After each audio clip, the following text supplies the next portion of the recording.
Halo, selamat pagi anak didik kelas 3. Apa kabar kalian pada hari ini? Miss berharap anak-anak semua tetap dalam keadaan sehat selalu dan tetap semangat untuk melanjutkan pembelajaran online dan tetap menjaga kesehatan ya, supaya anak-anak bisa untuk mengerjakan tugas-tugas yang Miss berikan. Nah, pada pagi hari ini kita akan melanjutkan pembelajaran kita pada tema 2, subtema 2, pembelajaran 1 dan 2. Nah, jadi anak-anak, selama subtema 2 kita akan belajar tentang manfaat hewan bagi kehidupan manusia.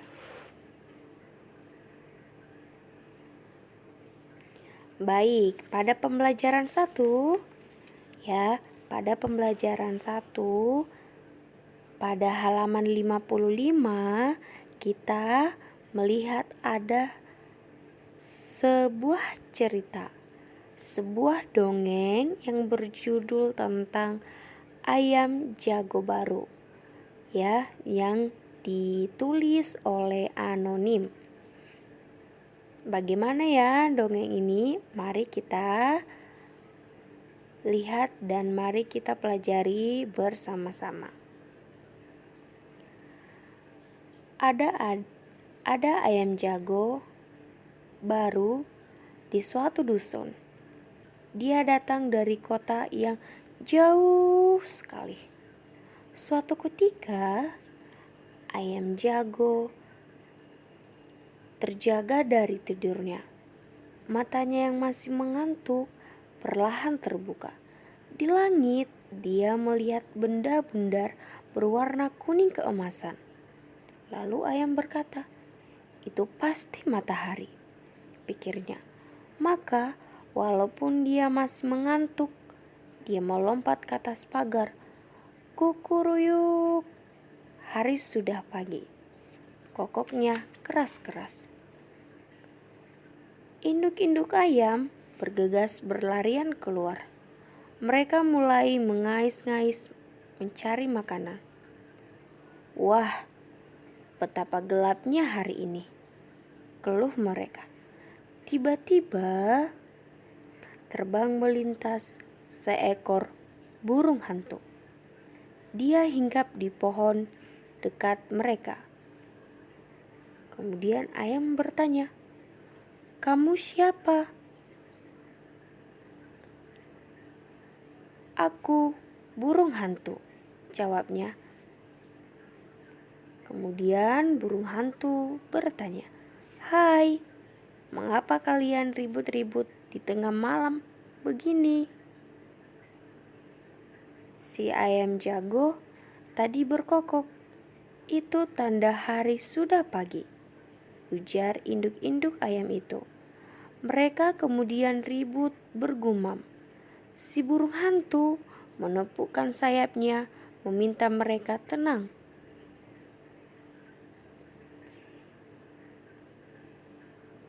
"Iya, itu matahari sudah terbit di langit," ujar si jago.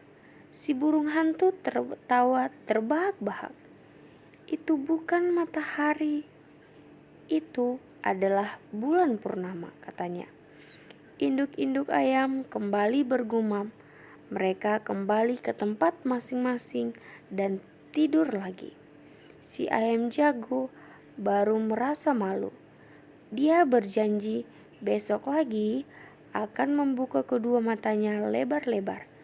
Dia harus yakin yang dilihatnya adalah matahari. Setelah itu, baru dia akan berkokok. Nah, ini adalah dongeng tentang ayam jago baru. Nah, sekarang Miss mempunyai 3 pertanyaan. Pertanyaan yang pertama, benda apakah yang dilihat ayam jago pada dongeng tadi? Ayo, benda apa anak-anak? Ya, benar sekali, yaitu bulan purnama. Pertanyaan yang kedua, Hewan apa yang mencari makan di malam hari? Hewan apa yang mencari makan di malam hari? Ayo, siapa yang tahu? Nah, kalian hebat, yaitu burung hantu. Dan pertanyaan yang ketiga, hewan apa yang tadi mengais-ngais mencari makan? Ya, benar sekali, yaitu hewan induk-induk ayam. Anak-anak, ayam sangat bermanfaat bagi manusia, mulai dari telur, daging, kulit, dan bulu adalah bagian ayam yang dapat diambil manfaatnya.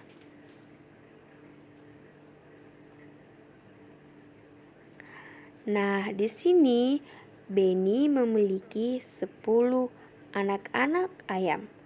Nah, mari kita bantu Beni untuk menempatkan anak-anak ayam tersebut secara berkelompok.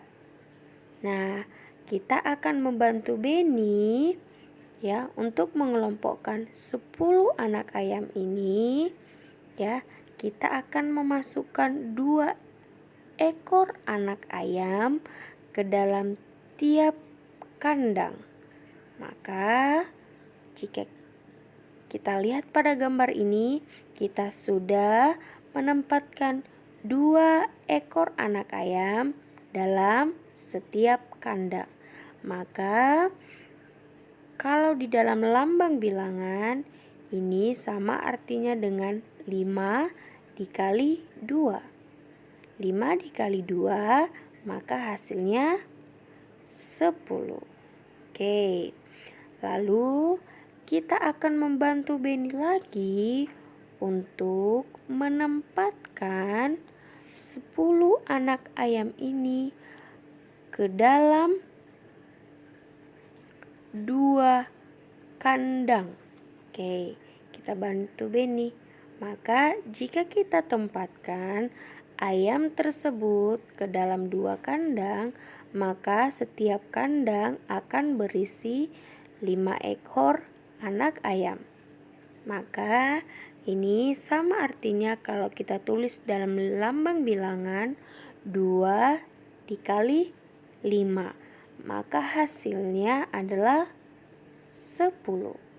Maka dari sini atau sifat pertukaran dalam perkalian, maka kita dapat mengambil kesimpulan bahwa 5 dikali 2 sama dengan 2 dikali 5, atau 5 dikali 2 akan sama hasilnya dengan 2 dikali 5. Hasilnya sama-sama 10. Nah, agar anak-anak paham, anak-anak bisa mengerjakan tugas yang terdapat pada halaman 60 sampai halaman 62. Selamat mengerjakan ya. Nah, Beni senang mengamati tingkah laku ayam-ayamnya. Dia sering tersenyum saat melihat ayam mengepakkan sayapnya. Kemudian, Beni mencoba mengikuti gerakan ayam yang mengepakkan sayap. Silakan anak-anak mempraktekkan gerakan yang dilakukan seperti ayam mengepakkan sayap. Nah, langkah yang pertama yaitu berdiri dengan tegak. Kemudian tekuk kedua siku ke samping. Langkah yang ketiga, gerakkan kedua siku ke atas, kemudian ke bawah. Dan langkah yang terakhir, ulangi gerakan, kemudian semakin lama, maka gerakannya semakin cepat. Anak-anak bisa mempraktekkan atau menirukan langsung seperti yang dilakukan Benny pada halaman 63. Sekarang kita lanjut ke pembelajaran 2. Pada halaman 66 terdapat juga sebuah dongeng yang berjudul Kisah Semut dan Merpati.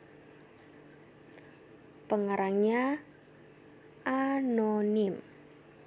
Ya, dongengnya seperti ini. Pada suatu hari, ada seekor semut yang sedang berjalan-jalan mencari makan di pinggir sungai. Seperti biasa, dia berjalan dengan riang dan karena kurang hati-hati, tiba-tiba ia terjatuh ke dalam sungai. Arus sungai menghanyutkannya. Semut itu timbul tenggelam dan kelelahan. Ia berusaha untuk menepi, tetapi tidak berhasil. Seekor burung merpati kebetulan bertengger di ranting pohon yang melintang di atas sungai. Melihat semut yang hampir tenggelam dan merasa iba, burung merpati ini memetik daun dan menjatuhkannya di dekat semut. Semut merayap naik ke atas daun. Akhirnya, ia berhasil menyelamatkan dirinya dengan bantuan daun tersebut dan mendarat di tepi sungai. Tidak lama kemudian, sang semut melihat seorang pemburu. Burung sedang mengendap-endap berusaha mendekati burung merpati yang telah menolongnya tadi. Semut menyadari bahaya yang membayangi merpati yang baik tersebut. Ia segera berlari mendekati pemburu dan menggigit kaki sang pemburu. Pemburu itu kesakitan dan terkejut. Ia mengibaskan ranting yang tadinya akan digunakan untuk menangkap burung. Burung merpati menyadari keberadaan pemburu yang sibuk mengibas-ngibaskan ranting. Akhirnya, sang burung pun terbang untuk menyelamatkan dirinya. Nah, dari dongeng Kisah Semut dan Merpati, pelajaran apa yang bisa kita dapatkan dari dongeng tersebut? Nah, anak-anak bisa melihat pertanyaan yang terdapat pada halaman 68. Anak-anak bisa menjawabnya dengan membaca atau dengan mendapatkan jawaban dari Kisah Semut dan Merpati.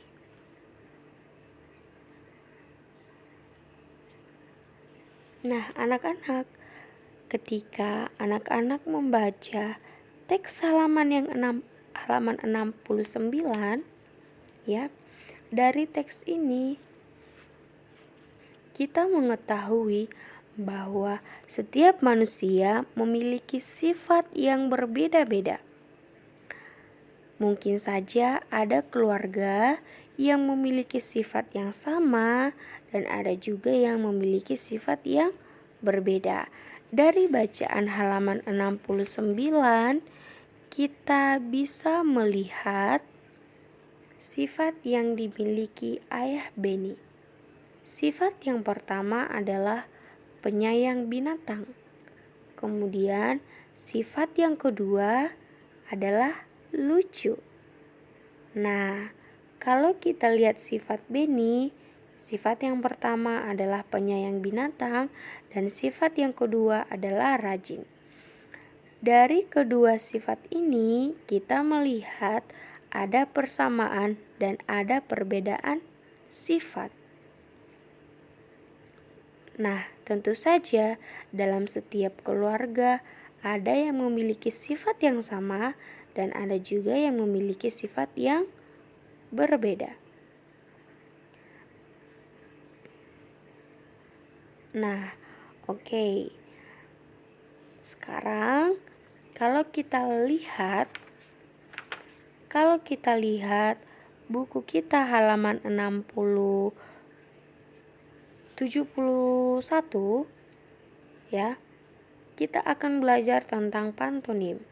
Kalau dikatakan dengan pantonim adalah kegiatan menirukan gerak dan ekspresi pada wajah seseorang. Nah, anak-anak, coba kalian bermain ekspresi atau bermain pantonim bersama dengan keluarga kalian. Anak-anak bisa menebak ekspresi atau gerakan apa yang sedang terjadi pada wajah seseorang, apakah itu ekspresi bahagia atau ekspresi bingung atau ekspresi sedih, marah atau terkejut. Kalian bisa bermain pantonim bersama dengan keluarga kalian. Nah, anak-anak, tentu saja ketika kita mengetahui ada perbedaan dan persamaan sifat, ada manfaatnya. Manfaat yang pertama, kita akan mengenal karakter masing-masing orang di sekitar kita. Kemudian, kita memiliki rasa toleransi yang besar. Yang ketiga, menimbulkan rasa nasionalisme kita. Yang keempat, setelah kita mengenal masing-masing karakter, kemudian tumbuhlah rasa toleransi, nasionalisme, maka akan timbul juga rasa persatuan dan kesatuan. Inilah manfaatnya ketika kita memiliki perbedaan atau persamaan sifat. Nah, anak-anak, Miss mau bertanya.